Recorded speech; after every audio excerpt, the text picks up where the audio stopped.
Hello, my wonderful subscribers. I was thinking about you guys this morning and I thought, I'd really like to spend some time with you. We are still in the middle of a 3-part series on how to get more respect. But I had some things that were on my mind today. I wanted to talk about things like overgiving, overinvesting, codependency, while at the same time doing one of my favorite activities, painting my nails. You are welcome to join me. Leave a comment down below and let me know what color you're using. Trust me, I would love to know. All right, let's talk. I'm sure if you've seen any of the episodes on this channel, you'll know that I talk about nail polish in every single episode. And just so you know, today I am painting my nails with OPIs, 2-timing the zones.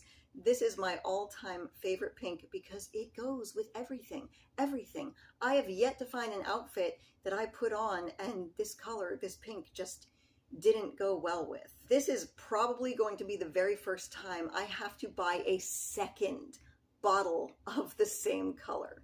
That's how much I use this. And if you can imagine, I have a lot of nail polish. And why do I have so much nail polish? Well, I thought I would shed some light on that for you. For basically my entire life, I struggled with anxiety and an anxious attachment style in relationships. If you are not familiar with an anxious attachment style, a lot of times what you'll do is you'll stay in relationships for way too long that you aren't happy in or that you know aren't good for you, and in your gut you kind of also know that the other person doesn't like you very much, but you are consumed with fear of being alone. You have abandonment wounds. So what's particularly disastrous is instead of doing what's the best thing for you to do and facing the fear and realizing that there are other people and going to find someone who's better suited to you, you stay in that relationship. And a lot of times you get super codependent and try to change the other person. You are neglecting yourself while trying to fix someone else so they can fit better into the picture that you want for your life. If you can imagine, this usually leads to pretty turbulent relationships because the person that you're with, surprisingly enough, doesn't like feeling like there's some kind of a project, or that you're trying to control them. Human beings don't like to be controlled. I unfortunately read a lot of stories about women who are dating guys and the relationship spirals into the women making rules for the guy, like, they think he's not affectionate enough.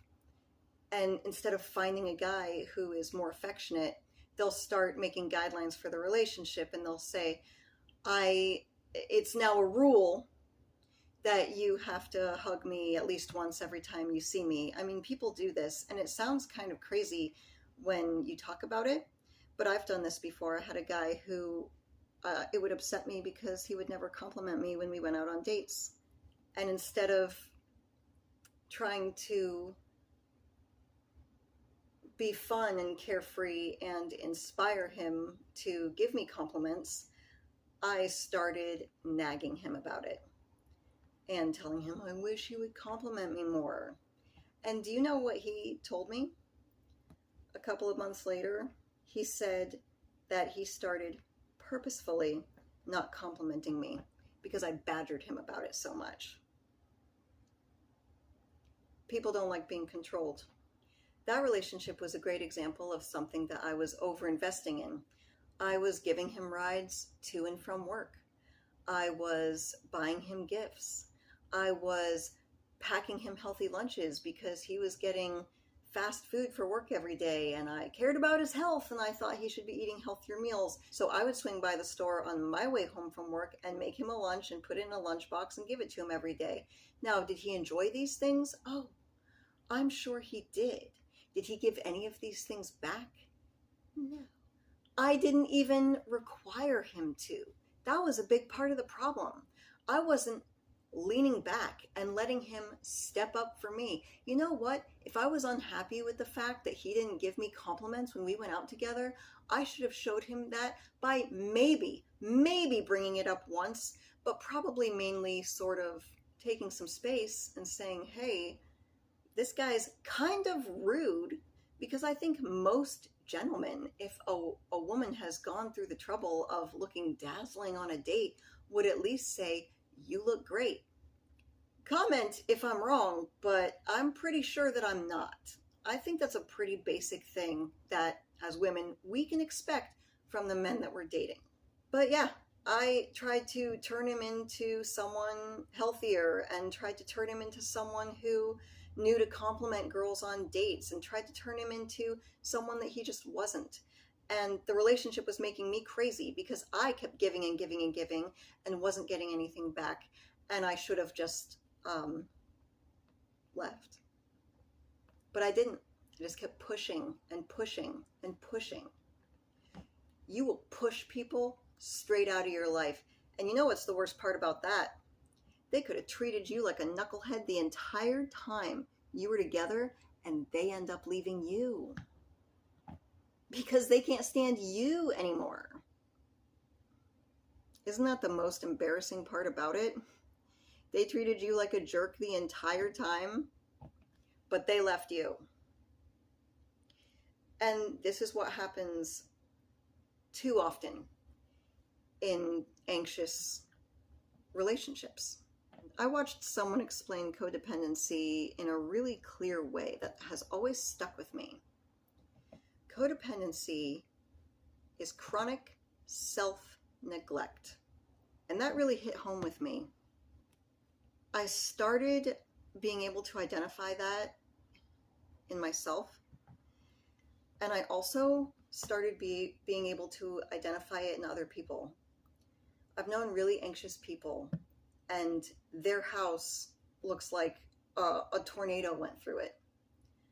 But they never wanted to be alone, and they were constantly offering to help someone else clean their house. Like if a friend of theirs was bitching about it, they would say, oh, well, I'll just come over and help you clean out your garage. Okay, but maybe you should start by cleaning up your own living room. But they don't want to do that because they don't want to just sit with themselves. Codependent people are constantly focused on someone else because they don't want to deal with this. This is how the nail polish thing came to fruition. One of my worst habits, especially when things in my life weren't going so well, is I would feel like I didn't have very much going on.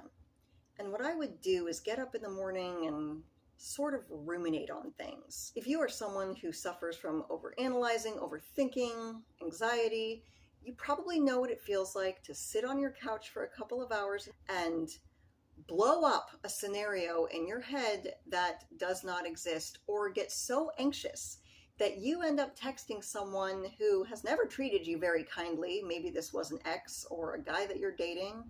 And the problem with that was there was plenty of things that I can do. Okay, maybe my life wasn't going so well, but maybe instead of texting that guy and offering to bring him lunch, I should have sat with myself in my house, looked around and said, what can I do for myself? A couple of years ago, I wasn't in a very good place, and I didn't know a lot about this stuff yet. I just knew that my relationships with people weren't going the way that I wanted them to. For a long time, I blamed them. They're just jerks. But why was I focusing so hard on them? Finally, I had a particularly disastrous experience where I found myself going after people who just flat out didn't care if I was in their life.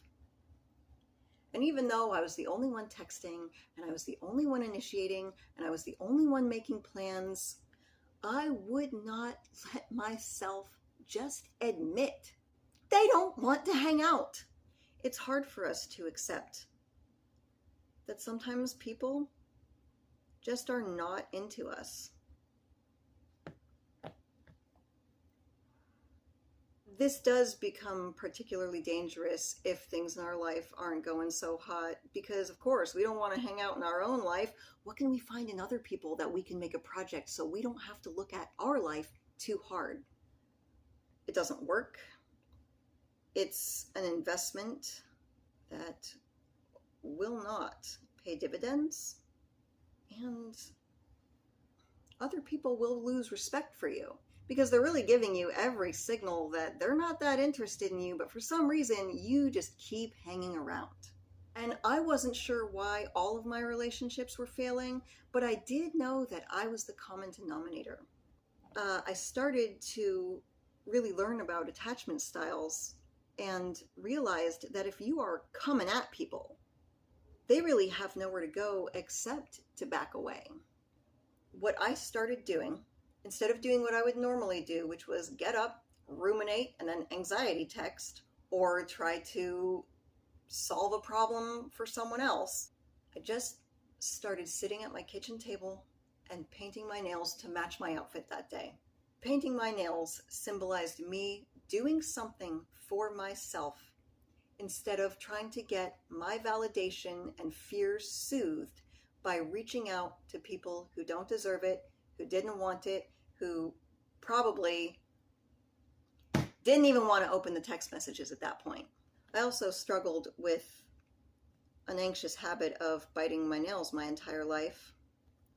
So now when I look down and I see that I have beautiful nails that are painted in fun colors, it reminds me that no matter how much anxiety I might be feeling, because this is a journey, this doesn't stop. You learn to control it. I have a hard time believing, they say you can change your attachment style. Your attachment style can change kind of depending on the sort of person you're with. But if you've had a certain attachment style for over 30 years, I'm going to guess that's your attachment style. I do not necessarily feel like my attachment style has changed, but I do feel like I have found ways to cope with it, and I have a lot more control over it. And if you would like to learn some of the techniques, please leave a comment down below. I would be more than happy to talk about how I was able to push through fear and stop seeking so much validation through other people and just chill out and take care of myself. Take care of my house first before I try to help and change and force my opinions on everyone else and tell them how I think they should act in relationships. Let them act however they want, and you observe it, and then you act accordingly. Don't react anxiously. If I text people now and they show no signs of real interest in cultivating a relationship with me, I don't text them anymore. I might spend a day feeling kind of bad and wondering why they wouldn't want to hang out or something, but I don't let myself ruminate on it. And you know how? I no longer overinvest in relationships. If I start with texting people and they don't want to spend time with me or hang out with me, I don't keep going. There is the theory of sunken costs. They say this in business too, where if you continuously invest in something, it's harder for you to let go because you've already invested so much in it. And you know, this especially goes with guys that you date. Of course I didn't want those relationships to end. I had put so much of my time investing in them for them to be the perfect guy, and now this is going to be the relationship I always wanted. We're so close, right? If I lose him now, I lose all the work that I've done. But you know what? If I put all that energy and time and work towards myself, that would have always paid off. Every single time. There's nothing I could have invested that was healthy and good in myself that I would regret.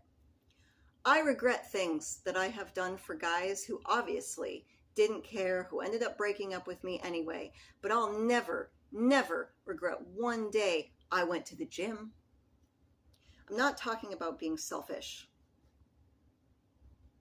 Selfish is like when people are in relationships and stringing the other person along that they know really likes them just because it suits them for the moment. They'll break up with them when they feel like it or they find someone better. Yeah, that's selfish.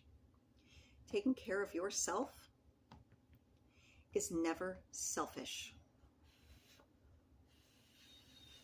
Anyway, another reason why I was doing that stuff, especially for guys I dated, is I do like doing that stuff.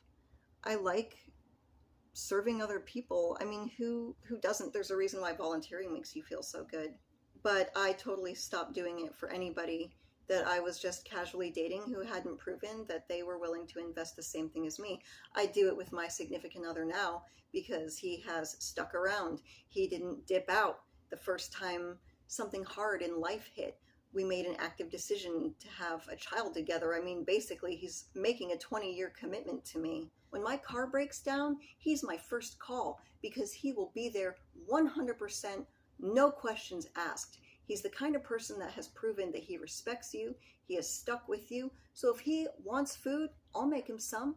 If a button flies off of his pants, I'll sew it back on because he would do the same thing for me.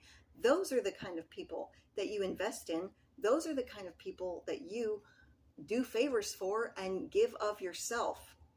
You don't want to get into this crazy hamster wheel of overgiving for someone who blows you off, and then your anxious attachment kicks in and all your fear, and you start giving more and more and more because it's not good enough and it's not good enough. You are good enough. Relax.